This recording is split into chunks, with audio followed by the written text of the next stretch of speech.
Hello बच्चों, prism हम लोगों ने ऑलमोस्ट कंप्लीट किया था। तो आज हम उसके कुछ एक एडिशनल एप्लीकेशंस सीखेंगे। उसके बाद में लेंस करेंगे। प्रिज्म के आप जब क्वेश्चंस करते हैं तो जैसे मैंने पढ़ाया है और जो जो फॉर्मूले मैंने बताए हैं वो फॉर्मूले आप बिल्कुल याद कर लीजिएगा और उसी तरह से क्वेश्चंस इसमें आते हैं। तो सबसे पहला एडिशनल में पढ़ेंगे हम dispersion of light.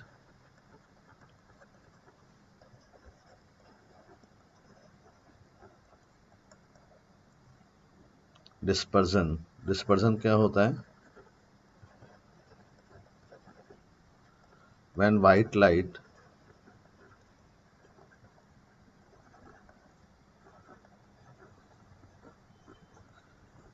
is incident on a prism, अगर प्रिज्म के ऊपर एक वाइट लाइट आती है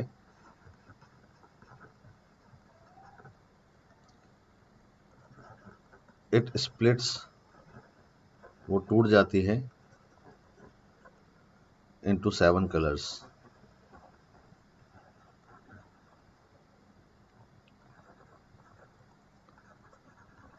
and this phenomenon is called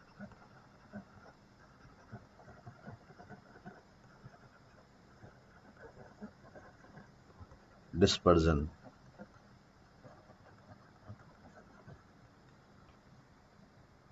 लेकिन अगर हम डिस्पर्जन को जनरली डिफाइन करें तो ऐसा कोई ज़रूरी नहीं है कि लाइट 7 पार्ट्स में टूटेगी। उस लाइट में जितनी अलग अलग वेवलेंथ होती हैं उतने ही पार्ट्स में वो टूट जाती है, और अगर वो विजिबल रेंज में है तो हमें दिख जाती है। क्योंकि इसका जो बेसिक वजह होता है डिस्पर्जन मतलब लाइट का स्प्लिट होना, वो अलग अलग वेवलेंथ का होना होता है। कि अगर एक लाइट में बहुत सारी वेवलेंथ प्रेजेंट है, जैसे ये प्रिज्म है और इस प्रिज्म के ऊपर मान लेता हूँ मैं वाइट लाइट आती है,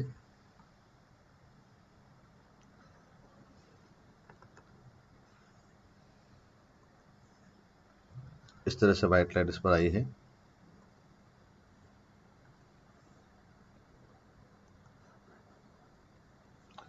पेन थोड़ा ख़राब हो गया है, दोबारा देखना पड़ेगा।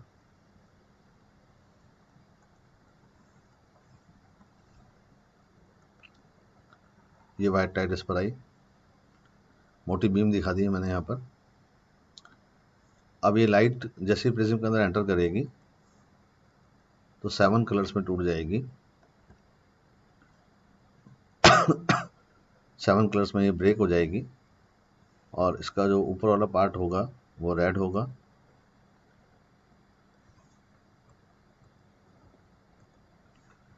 और इसका सबसे जो नीचे का पार्ट होगा वो वायलेट होगा।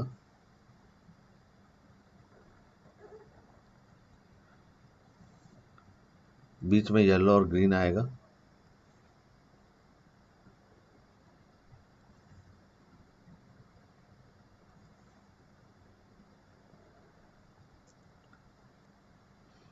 सेवन कलर्स सब मिला करके मिलेंगे आपको, और मैंने यहाँ पर 4 दिखाए हैं बाउंड्री के हिसाब से।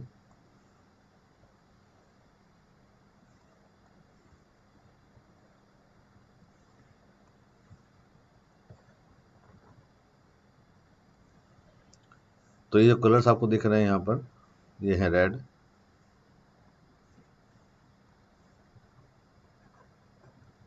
Yellow, green, violet. वैसे ये सब मिला करके 7 कलर्स होते हैं।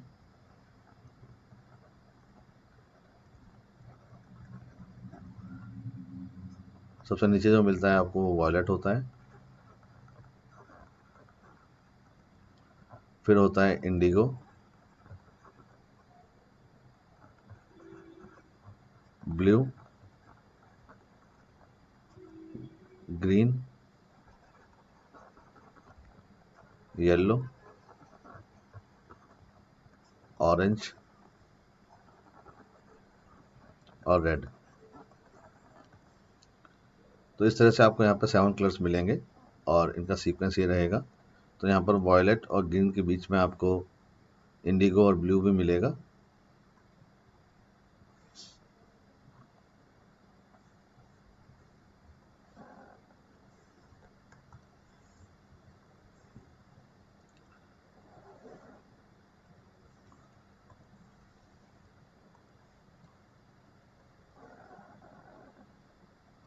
ठीक है ना। तो 7 कलर्स में लाइट जो ब्रेक हो जाती है, स्प्लिट हो जाती है, इस फिनोमिनन को बोलते हैं हम डिस्पर्जन ऑफ लाइट। तो इस लाइट को, जिसको इस डायरेक्शन में जाना चाहिए था, ये इंसिडेंट लाइट हो गई है वाइट रे, और ये वाइट रे 7 पार्ट्स में स्प्लिट हो गई है, ठीक है ना। तो इसका रीज़न क्या होता है? इसका रीज़न ये होता है कि रिफ्रैक्टिव इंडेक्स जो होता है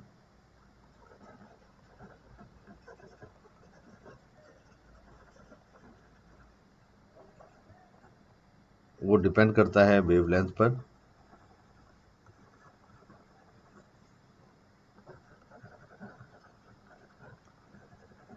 एंड इट इज डिफरेंट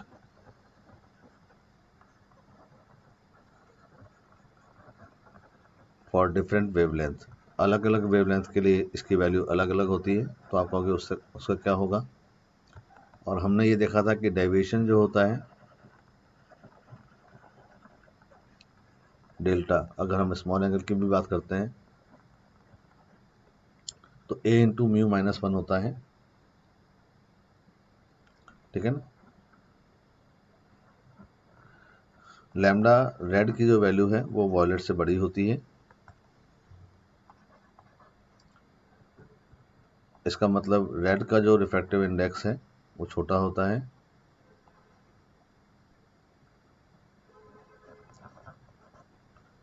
जिसका रिफ्रैक्टिव इंडेक्स छोटा होता है उसका डेविएशन भी कम होगा। इसका मतलब डेविएशन जो होता है रेड लाइट का वो कम होता है वॉयलेट से। तो जब ये वाइट लाइट आ रही होती है तो रेड कलर कम डेविएट होता है,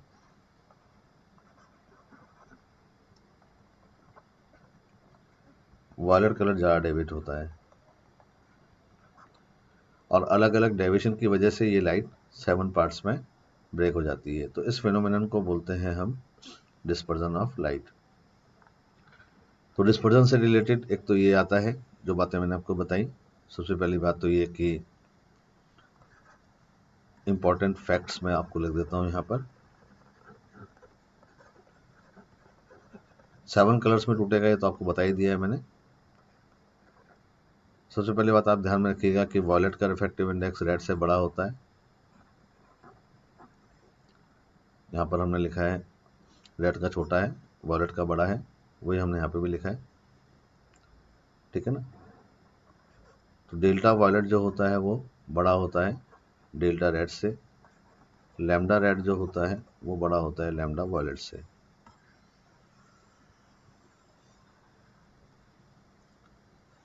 अब इसमें जो आगे पूछा जाता है वो है एंगुलर डिस्पर्जन। एंगुलर डिस्पर्जन क्या होता है?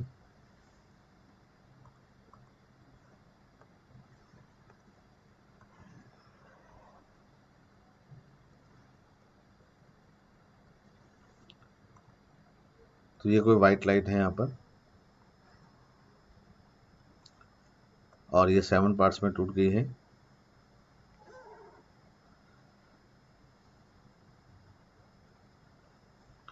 रेड और ये वॉयलेट, और इनका जो मिडिल कलर है वो येलो।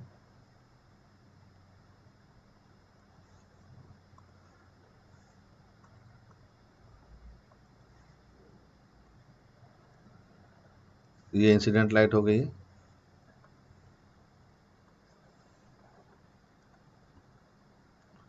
और यहाँ पर ये एग्जिट हो गया लाइट, इमर्जेंट रेज।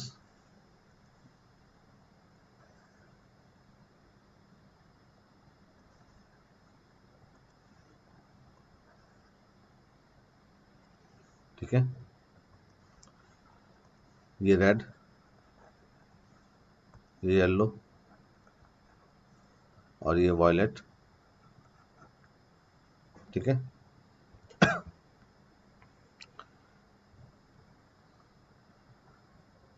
तो डेविएशन की अगर हम बात करते हैं तो उन तीनों, आपको पता है डेविएशन इमर्जेंट रे और इंसिडेंट रे के बीच में एंगल होता है।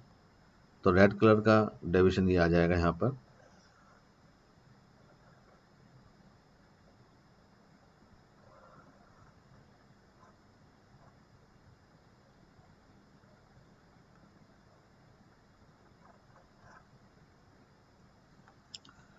इधर वॉयलेट कलर को देखें हम,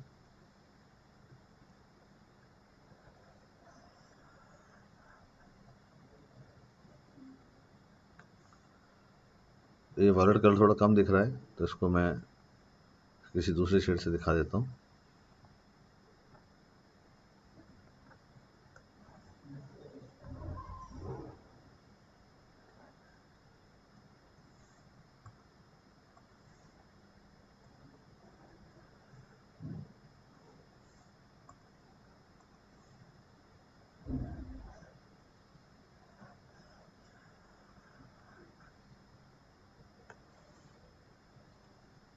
ठीक है ना, तो ये डेविएशन हो जाएगा रेड कलर का, और ये डेविएशन हो जाएगा वॉयलेट कलर का, और ये इस एंगल को बोला जाता है थीटा। इसको अगर हम यहाँ पर देखें अलग से,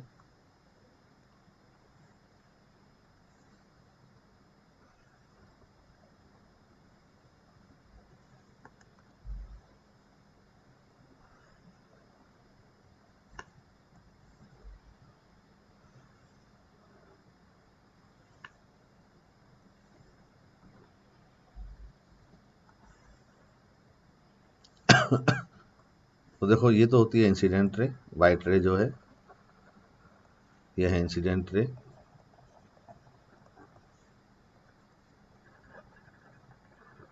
और ये इमर्जेंट रे है, रेड कलर की इमर्जेंट रे है, तो ये एंगल कहलाता है डेल्टा आर।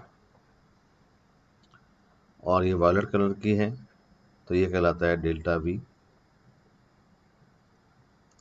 तो यहाँ पर ये भी डेल्टा आर हो जाएगा।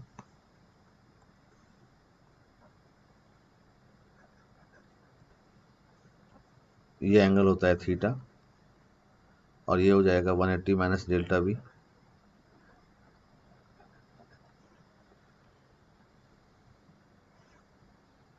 ठीक है ना,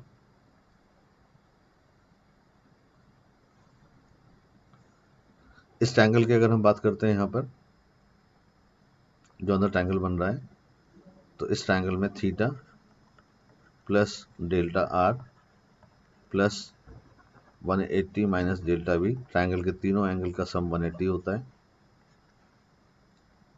तो थीटा बराबर आ जाएगा यहाँ पर delta V minus delta R, यानी कि deviation of violet colour minus deviation of red colour, इन दोनों का जो डिफरेंस है, इस डिफरेंस को बोला जाता है यहाँ पर एंगुलर डिस्पर्जन।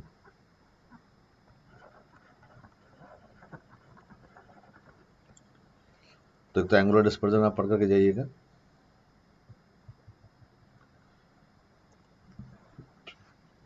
दूसरा होता है डिस्पर्सिव पावर।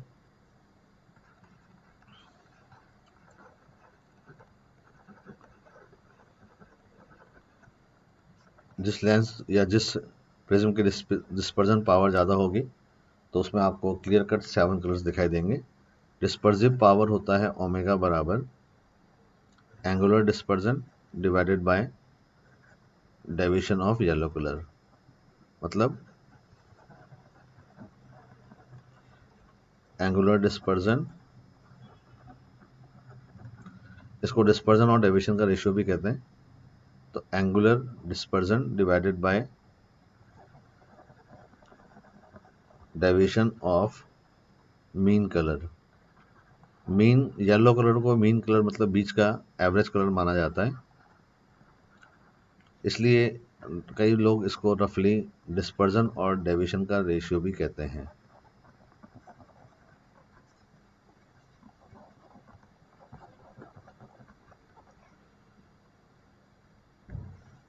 तो डिस्पर्सिव पावर जो हो जाएगी यहाँ पर ओमेगा बराबर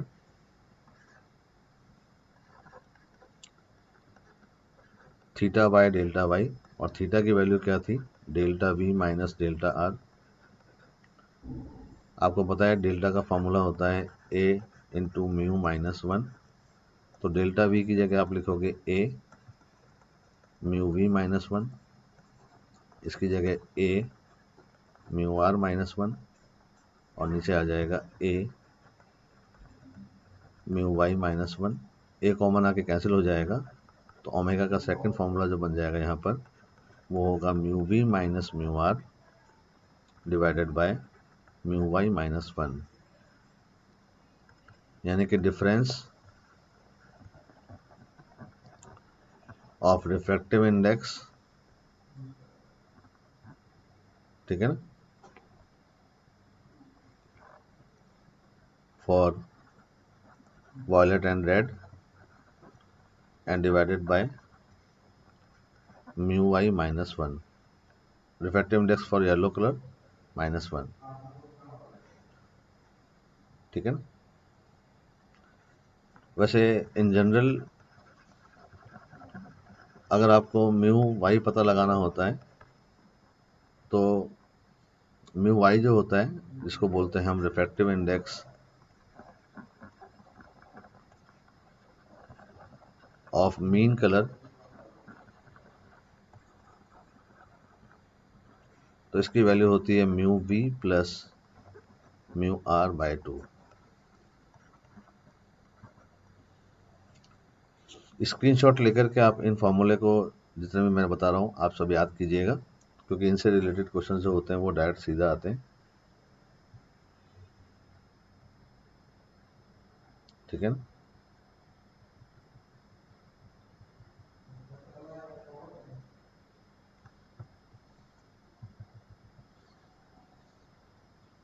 तो लिख लिया आपने, तो आगे बढ़ते हैं। तो पहला था डिस्पर्जन, दूसरा था एंगुलर डिस्पर्जन, तीसरा था डिस्पर्सिव पावर, और फोर्थ होता है combination of lens, combination of prism.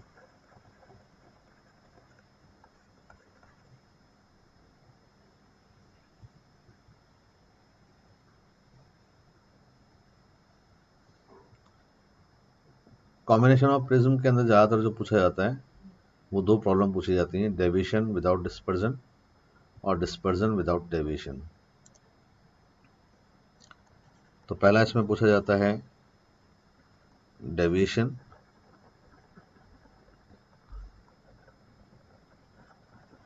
Without dispersion, मतलब कि लाइट स्प्लिट ना हो लेकिन अपने पाथ से वो बेंट हो जाए।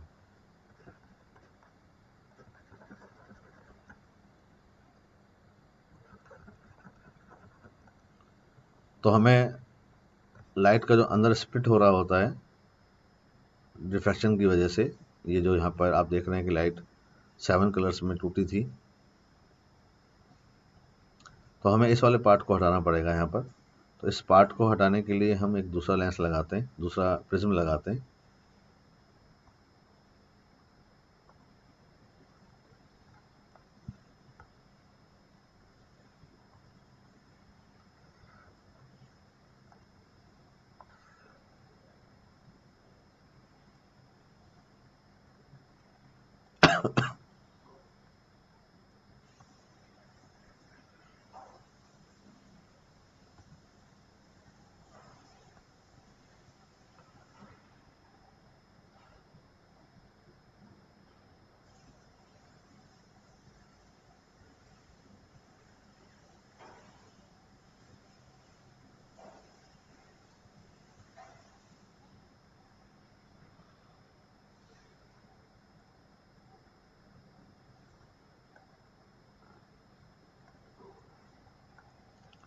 तो ये दो प्रिज्म होते हैं यहाँ पर, प्रिज्म नंबर 1 और प्रिज्म नंबर 2। वाइट लाइट जो फर्स्ट लेंस के ऊपर, फर्स्ट प्रिज्म के ऊपर इंसिडेंट होती है, और जैसे ही ये स्प्लिट होती है 7 कलर्स में,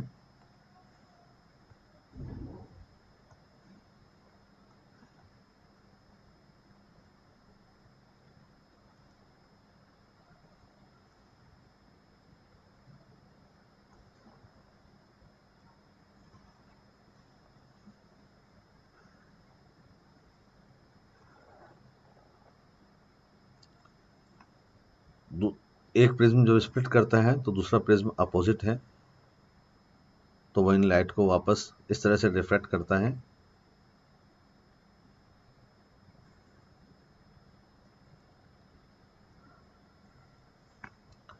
तो ये इंसिडेंट लाइट है यहाँ पर,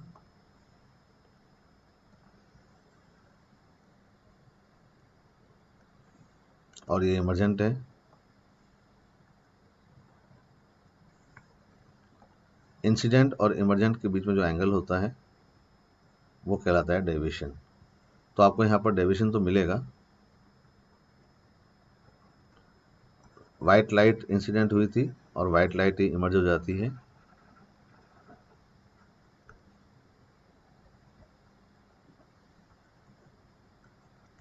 लेकिन डिस्पर्जन आपको यहाँ पर नहीं मिलेगा। तो इसका मतलब यही हुआ कि दो लेंस हमने इस तरह से यहाँ पर कंबाइन किए हैं। मैं सॉरी, बार बार लेंस बोल रहा हूँ, प्रिज्म है। 2 प्रिज्म हमने इस तरह से कंबाइन किए हैं जिससे कि नेट डिस्पर्जन 0 हो गया।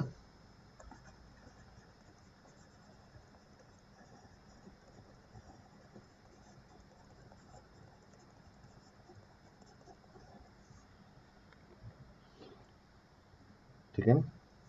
तो अगर आप नेट डिस्पर्जन पता लगाते हैं तो वो θ1 प्लस θ2, जो कि यहाँ पर 0 है, तो इसको मैं 0 कर देता हूँ बाद में। तो अगर आप नेट डिस्पर्जन देखेंगे θ1 प्लस θ2, थीटा की वैल्यू क्या लिखवाई थी, थीटा की जो वैल्यू लिखवाई थी mu we into minus mu are into A, है ना।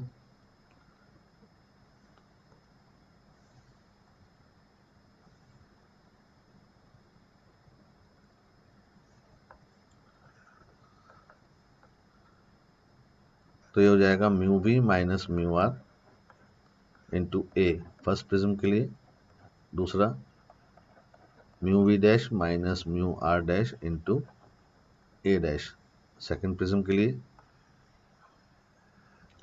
और अगर थीटा 0 है तो आपको यहाँ से कंडीशन मिल जाएगी कि दूसरा प्रिज्म जो है उसका प्रिज्म एंगल, या ये 0 हो जाएगा तो आप इसको इक्वल टू करके लेफ्ट हैंड साइड से राइट हैंड साइड में शिफ्ट कर देंगे, तो ये बन जाएगा minus mu we into mu are into a divided by mu we dash minus mu are dash.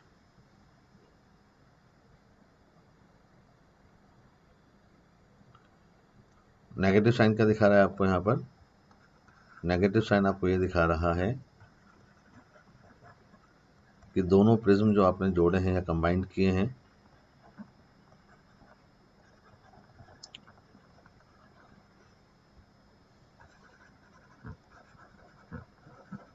वो अपोजिट मैनर में है।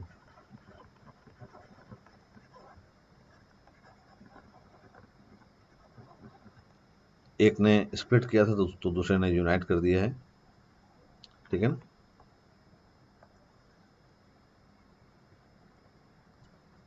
इसी तरह से सेकंड कंडीशन पूछी जाती है, फिर क्वेश्चंस करेंगे हम। डिस्पर्जन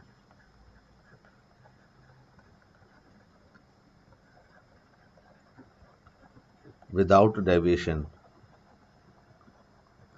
इसका मतलब लाइट 7 पार्ट्स में तो टूटेगी लेकिन कोइंसिडेंट लाइट के पैरेलल आएगी।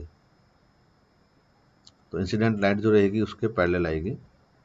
तो ऐसे केस में भी आपको 2 प्रिज्म लेने पड़ेंगे और उनको कैसे अरेंज करते हैं उसको हम देखते हैं यहाँ पर।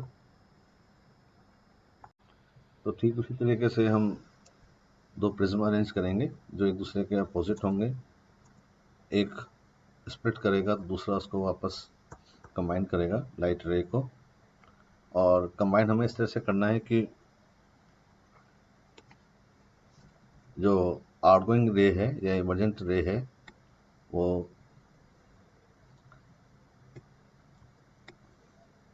इंसिडेंट रे के पैरेलल बन जाए, ताकि हमें डिस्पर्जन मिले विदाउट डेविएशन। तो हम दो प्रिज्म लेते हैं यहाँ पर,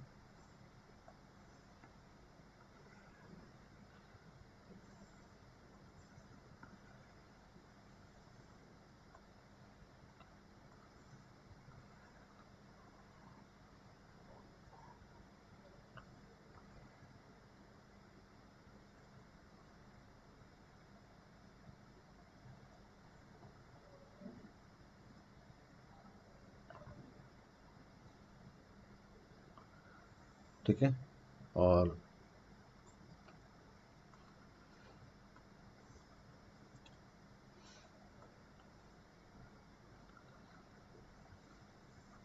ये दो प्रिज्म हो गए,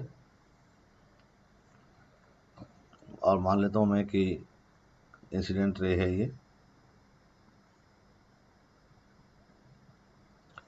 और ये इंसिडेंट रे 7 कलर्स में स्प्लिट हो गई, रेड और वायलेट कलर दिखाए गए यहाँ पर। दूसरा प्रिज्म जो है यहाँ पर वो इन रेड और वायलेट कलर को इस तरह से इमर्जेंट करेंगे कि ये रे इंसिडेंट रे के पैरेलल हो जाए।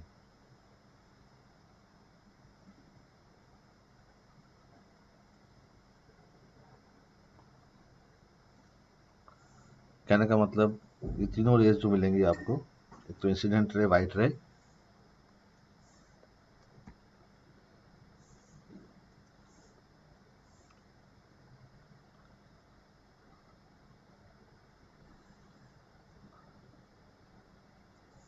और ये तीनों रेज एक दूसरे के पैरेलल होंगी।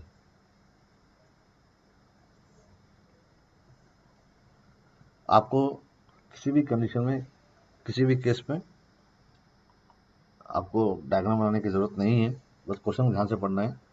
यहाँ पर लिखा है हमें डिस्पर्जन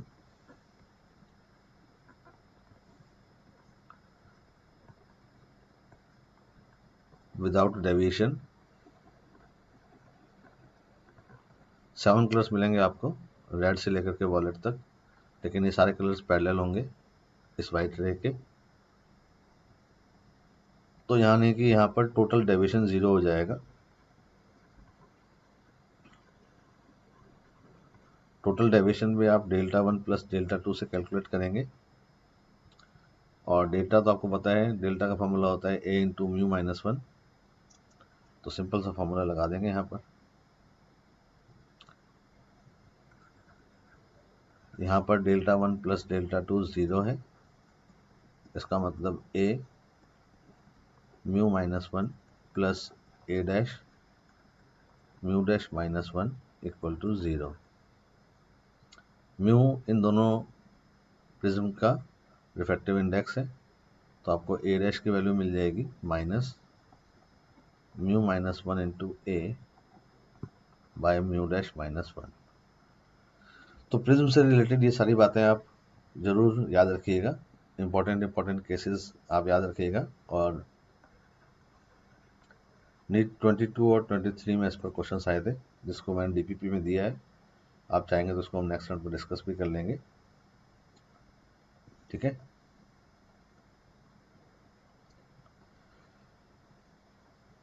तो ये था, प्रिज्म कंप्लीट हो गया है, और अब हम रिफ्रैक्शन के नेक्स्ट एप्लीकेशन पे आएंगे। रिफ्रैक्शन का नेक्स्ट एप्लीकेशन होता है रिफ्रैक्शन फ्रॉम कर्व्ड सरफेसेस। इसी से आगे जाकर के लेंस भी बनेगा। कर्व सरफेस का हमने रिफ्लेक्शन तो पढ़ ही लिया था, और अब हम यहाँ पर रिफ्रैक्शन पढ़ेंगे। तो पहले हम यहाँ पे ले रहे हैं सिंगल कर्व सरफेस होगा,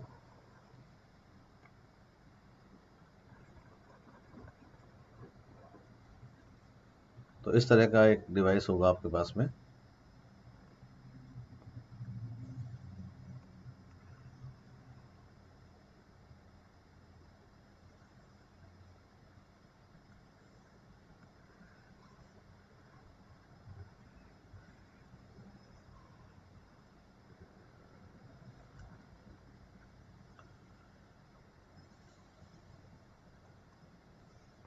और ये कर्व होगा आगे से।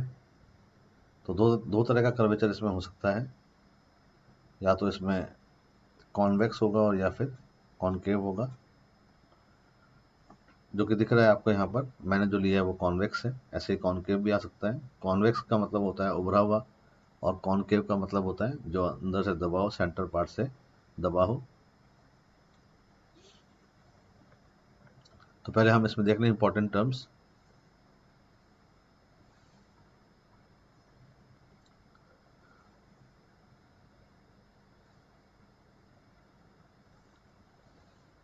ये होगा प्रिंसिपल एक्सेस,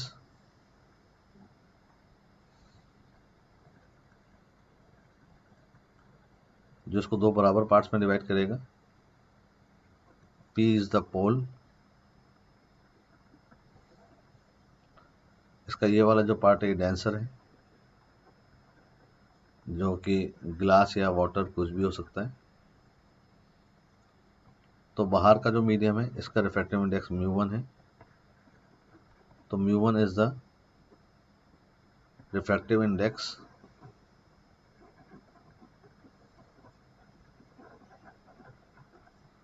जहां पर ऑब्जेक्ट रखा होगा।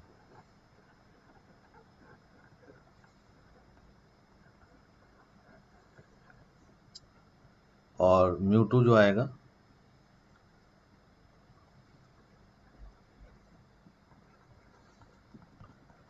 μ2 इज द रिफ्रैक्टिव इंडेक्स जहां पर रिफ्रैक्शन होगा।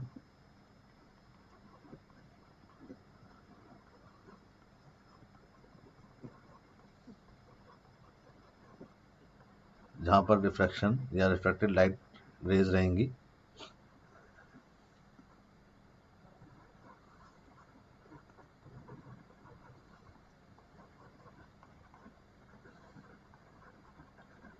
जहां रिफ्रैक्टेड लाइट रहेंगी वहीं इमेज भी बनेगी। तो आप ये भी बोल सकते हैं कि ये वो उस मीडियम का रिफ्रैक्टिव इंडेक्स है जहां पर इमेज बनेगी। ये एक पूरे के पूरे स्फीयर का पार्ट है।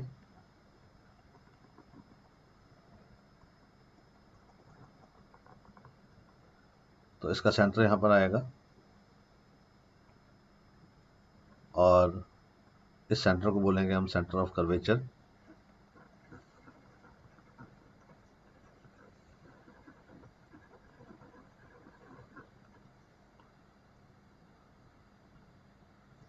ठीक है, ये सी है,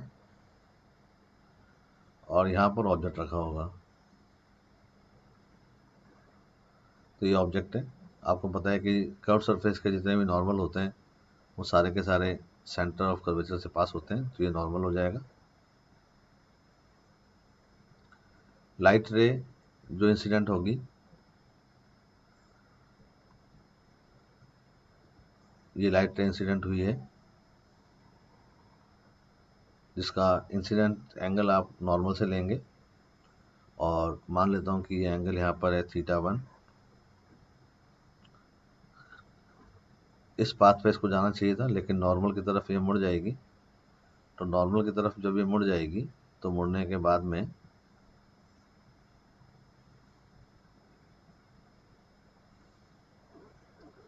इस पॉइंट पर ये रिफ्लेक्ट हो जाएगी, और जिस पॉइंट पर ये प्रिंसिपल एक्सेस को टच करेगी वहाँ पर इस पॉइंट की इमेज बनेगी। तो ये ऑब्जेक्ट और ये इमेज है। इसमें भी आपको डायग्राम बनाने की ज़रूरत नहीं है, क्वेश्चन जैसा सामने आएगा तो उसके डेटा को हम देखेंगे अभी किस तरह से हमें यूज़ करना है। ठीक है ना। तो इसके लिए जो रिलेशन आप काम में लेंगे, और ये भी हमने स्नेल्स लॉ लगा के ही लिया है। तो रिलेशन ये बनेगा μ2/b माइनस μ1/u बराबर μ2 माइनस μ1 बाय r। तो आप चाहे कुछ भी कर लें, इस फॉर्मूले के याद हुए बिना आप क्वेश्चंस नहीं कर पाएंगे, तो ये फॉर्मूला तो आपको याद करना ही पड़ेगा। v इमेज की डिस्टेंस है, और डिस्टेंस सारी की सारी जितनी भी होती हैं वो पोल्स से ली जाएंगी। साइड डिस्टेंस पोल से मेजर करेंगे, तो ये डिस्टेंस होगा u और ये डिस्टेंस होगा v। लेकिन साइन कन्वेंशन हम देखेंगे कि क्या कौन सी साइन कन्वेंशन इसमें यूज होगी।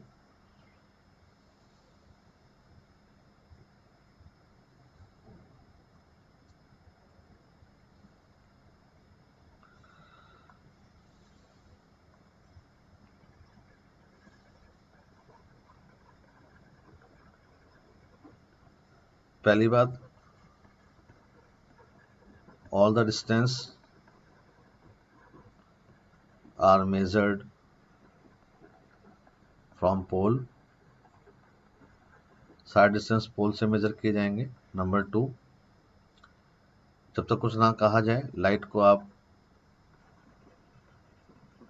लेफ्ट टू राइट मानेंगे।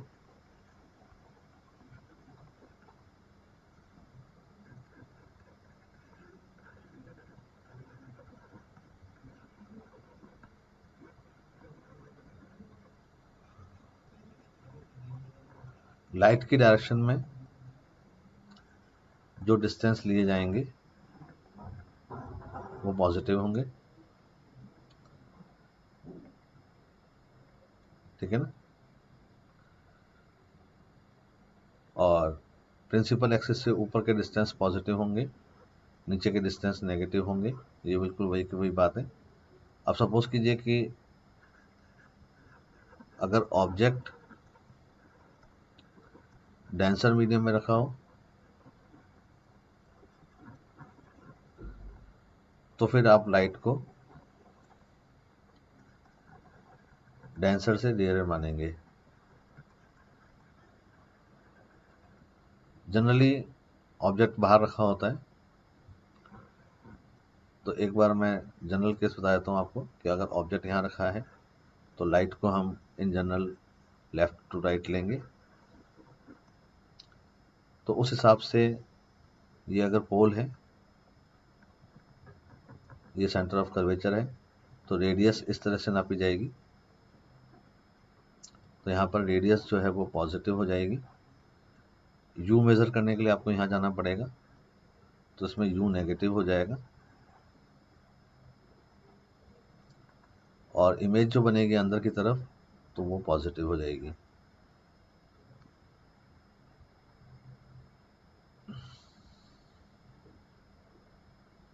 ठीक है।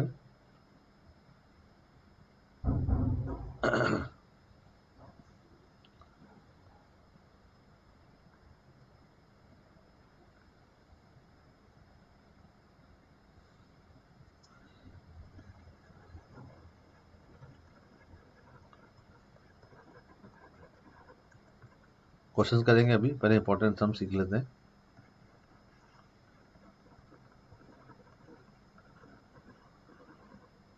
फर्स्ट फोकस,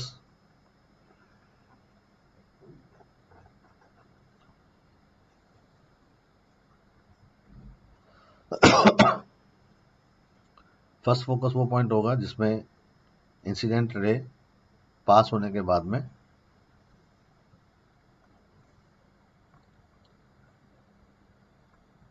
प्रिंसिपल एक्सिस के पैरेलल हो जाए। तो अगर यहाँ पर ये पॉइंट फोकस है, तो लाइट रेज जिस भी एंगल पे यहाँ इंसिडेंट होंगी,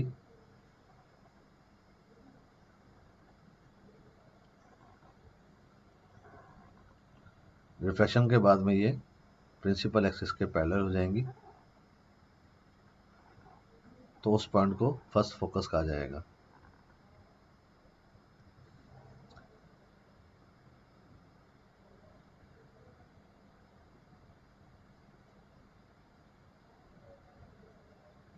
ठीक है ना।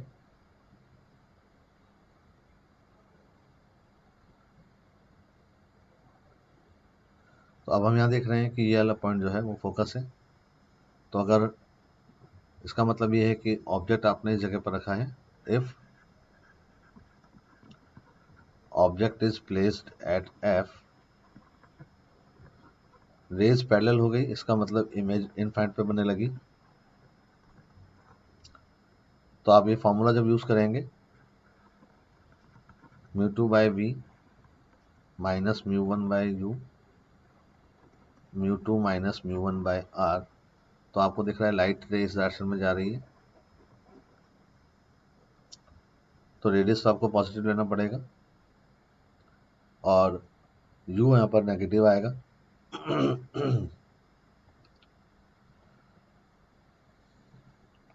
v की जगह यहाँ पर इनफाइनाइट आ जाएगा, ठीक है ना। पॉइंट p यहाँ पर है, तो डिस्टेंस आप मेजर करेंगे तो u नेगेटिव आएगा और इस u को आप f बोलेंगे या f1 बोलेंगे। तो v की जगह इनफाइनाइट रखने के बाद में यहाँ पर जो f1 की वैल्यू आपको मिलेगी इस इक्वेशन में, वो मिलेगी माइनस μ1 r बाय μ2 माइनस μ1, और ये वैल्यू अपने आप आपको नेगेटिव मिल गई। और नेगेटिव क्यों मिली, क्योंकि मैंने आपको बता दिया कि ये नेगेटिव ही होगा, ठीक है ना। सेकंड फोकस,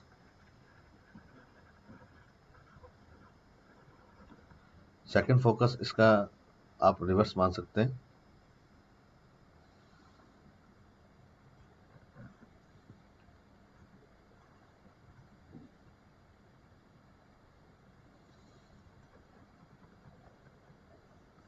पैरेलल रेज जो आएंगी, यानी कि ऑब्जेक्ट इनफाइनाइट पे रखा हुआ है,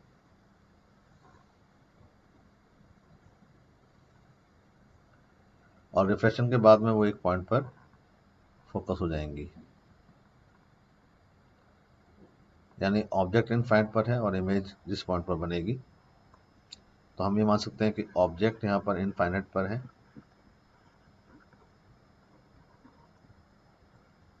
और इमेज जो बन रही है वो v पर बन रही है, और v को यहाँ पर आप f2 कहेंगे।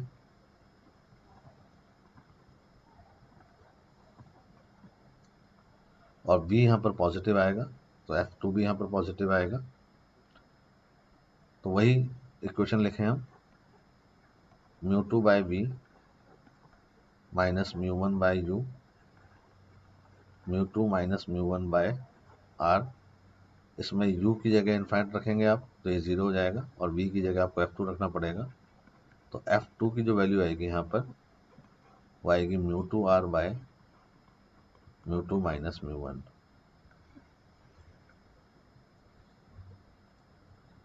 इसमें μ1 r और उसमें μ2 r, तो इससे आपको रेशियो भी मिल जाएगा कि f1 और f2 का जो रेशियो आएगा वो माइनस μ1 बाय μ2 आएगा, क्योंकि f1 जो है नेगेटिव है और f2 सेकंड फोकस जो है वो पॉजिटिव है।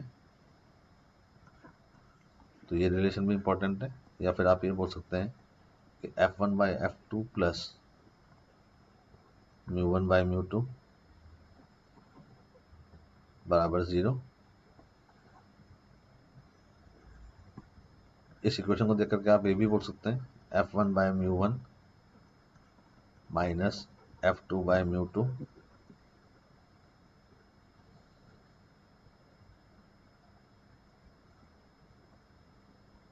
तो उससे रिलेशन सामने आ जाएगा f1 bye μ1 plus f2 bye μ2 बराबर 0।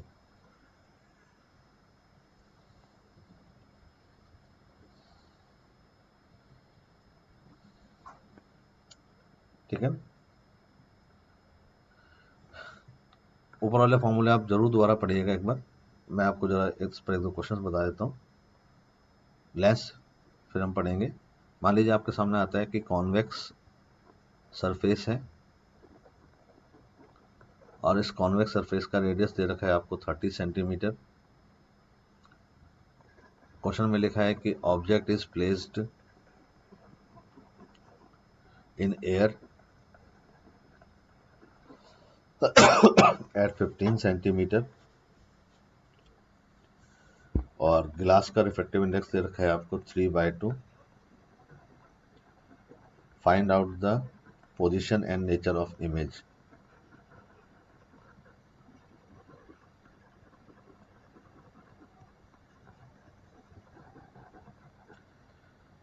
आपको हालांकि इसमें ऑप्टिकल डायग्राम बनाने की ज़रूरत नहीं है, हाँ, लेकिन कुछ एक बातें जो आपको समझ में आनी चाहिए कि कॉन्वेक्स सरफेस है तो इसका रेडियस तो पॉजिटिव रहेगा। ऑब्जेक्ट आपने एयर में रखा है तो इसका यू नेगेटिव रहेगा।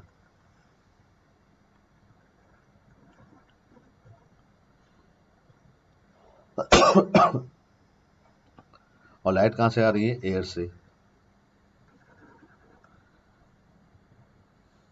अब आप फॉर्मूला लगाइएगा, बस इतना आपको ध्यान रखना है, μ2/b माइनस μ1/u।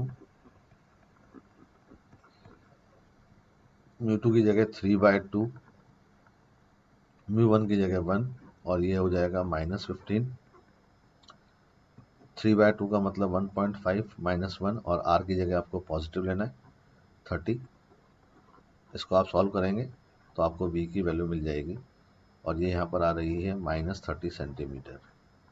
आप देख लीजिए, 3/2b प्लस 1/15, ये हो जाएगा 0.5 यानी कि 1/2, तो ये 60 हो गया। 3/2b 1/60 माइनस 1/15, एलसीएम 60 आएगा।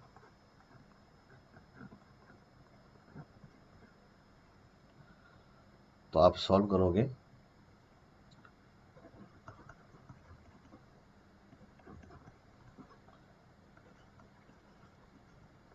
ठीक है ना, तो -2b बराबर 60, तो b बराबर -30। अब -30 का मतलब समझ गए आप, अपने आप सब कुछ जो सामने आ गया। इसका मतलब ये हुआ कि इसकी इमेज जो होगी वो एयर में बनेगी। एयर में बनेगी मतलब मीडियम के अंदर नहीं बनेगी। तो अब हमें ये बात समझ में आ गई कि अगर ये लाइट रे यहाँ आती और रिफ्लेक्शन के बाद में यहाँ कहीं जाती तो उसकी इमेज रियल बनती, लेकिन ये तो एयर में बन रही है। एयर में बन रही है, इसका मतलब ये वर्चुअल होगी। तो इस तरह से आप इन क्वेश्चंस को करेंगे। डीपीपी में इसके क्वेश्चंस हम दे रखें, तो आप उसको भी ज़रा देखिएगा, और नेक्स्ट वन पे हम इसके एग्जांपल्स और करेंगे, साथ में स्टार्ट करेंगे हम लेंस। तो मिलते हैं नेक्स्ट वीडियो में, बाय।